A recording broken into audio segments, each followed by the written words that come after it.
I'm David Icke from England. I went through an extraordinary series of what you might call paranormal experiences, not that they were, 20 years ago in 1990 and 89, and basically the veil lifted and I saw the world in a completely different way, and I started on a journey of research which has led me over 20 years to a very obvious conclusion that this world is controlled by very, very few people behind the people we think are in power, and they have a very, very malevolent agenda for humanity as a whole, who to them are nothing more than cattle. This family bloodline interbreeding control system of these elite families was not just a human thing. It went beyond that into entities that are anything but human. And it was only with the passage of the years and more research when I started to realize the nature of this reality that we're experiencing that made sense in how this structure is playing out. Just outside of the frequency range of visible light, there are entities that are anything but human who have been manipulating this reality, this world, for eons. And because they are operating on a frequency that's different to ours, they have to manipulate our world through conduits. I mean, interfaces. For instance, when you see scientists in a laboratory, they want to work with material that's very dangerous. So the material will be in a big glass tank, and they will be outside the tank, and they'll put on those gloves, and they can work from outside the tank into the tank and do what they have to do. It's very, very similar in theme to what these Illuminati bloodlines have been bred for. They are bred to be the vehicles within visible light, this world that we experience, of these entities. And if you go back and you look at religious beliefs, etc., of the ancients and the accounts of the ancients, these entities, which go under different names, some people call them the serpent race, some people call them demonic. In the Islamic culture, they call them jinns, all different names, but the same entities. The bloodlines are interbreeding incessantly and have been right back to ancient Babylon and Sumer and Egypt, etc., and beyond, because they are holding a certain genetic code which allows the possession, another ancient common theme from as far back as you can track right to today, a genetic code which allows these entities to possess these particular bloodline families within the reality that we experience. And these families are therefore simply vehicles of these demonic entities. You research any of these families, be it the Rothschilds, the Rockefellers, Greenspan, Alan Greenspan, any of these people, you will go eventually into black magic, blood-drinking human sacrifice rituals where they make sacrifices to the gods. And these gods are these entities which feed off human energy and feed off human blood too. So people accept, yes, long ago people used to use human sacrifice to the gods, yes, and all the rest of it. And they think, oh no, we're kind of civilized now. Well, some of us are, but these bloodlines are not, and they're just continuing to do today covertly what they were openly doing in the past.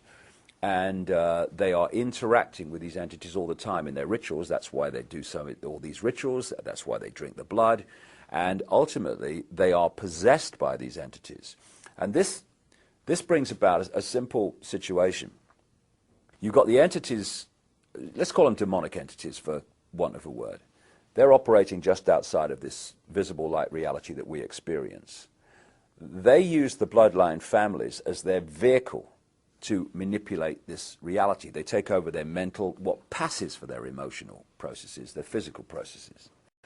And what that means is, when these bloodline families go into positions of power, what we're actually doing is seeing these entities go into those positions of power. And so the secret society network is there to manipulate these bloodline families and their agents into the positions that dictate society and the direction it goes and all the rest of it. And because we can only decode their visible light level, we see the human level. We see people under different names called Rockefeller and Rothschild and Bush and Obama and all the rest of it. But if we could see beyond visible light just a little bit, and some people can, you would see overshadowing these people anything but a human entity. And it's these entities that have passed through what we call history, and they have been the cement, the guiding force that has brought this conspiracy through to the present day. Because people have asked me in the past, quite rightly, I understand it, why would someone give their life to this conspiracy, this global takeover, in 1500 or 1650 or 1820, when they knew they were never going to be around to actually see it happen, which is what they're trying to do now, playing the cards they're playing now? The answer to that is they were just vehicles. These entities are the common force passing through history, which has led this conspiracy to where it is today. What the system has done is to keep from us the nature of the reality we're experiencing and the nature of who we are in life itself. And in doing so, it has kept us completely in the dark about what's actually happening around us. The knowledge that's passed across the top levels of the secret society network through these bloodline families, the most important part of that knowledge is the knowledge of reality itself. For instance, we think as we look around here that we're seeing everything that exists within this room. But in fact, we're only seeing a frequency range, a very tiny one, called visible light. Anything outside of that, we can't decode, therefore we can't see. But just like radio stations share the same space without interfering with each other, so other worlds, other dimensions, other realms of reality, if you like, share the same space without interfering with each other.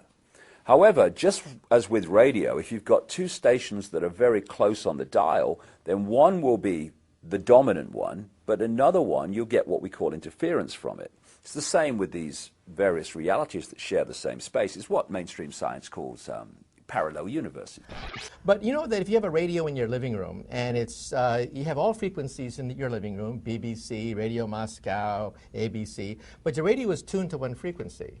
You're decoherent from all the other frequencies. You're only coherent with one frequency. Right. We now believe that the universe is vibrating and that there are vibrations of different universes right in this room. There are the universes of dinosaurs because the comet didn't hit 65 million years ago.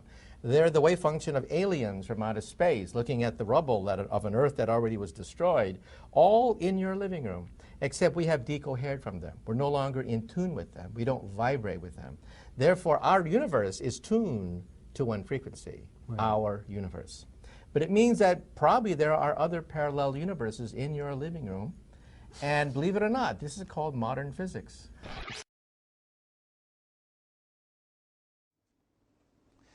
These reptilian entities seem to operate, and again, it's not just reptilian. There are many different kinds of entities that do not have a human form that operate just outside of human sight, and history has recorded them as demons and all this stuff. But the reptilian part of it seems to be very significant to the controlling systems on the planet today. And they operate just outside of visible light. Therefore, we don't see them in the normal course of events. That's just basically like a ghost. When you're looking at a ghostly figure, most of them don't look solid because they're operating just outside of your frequency. Just enough for you to perceive something, but not enough for them to appear to be have solidity. And this is very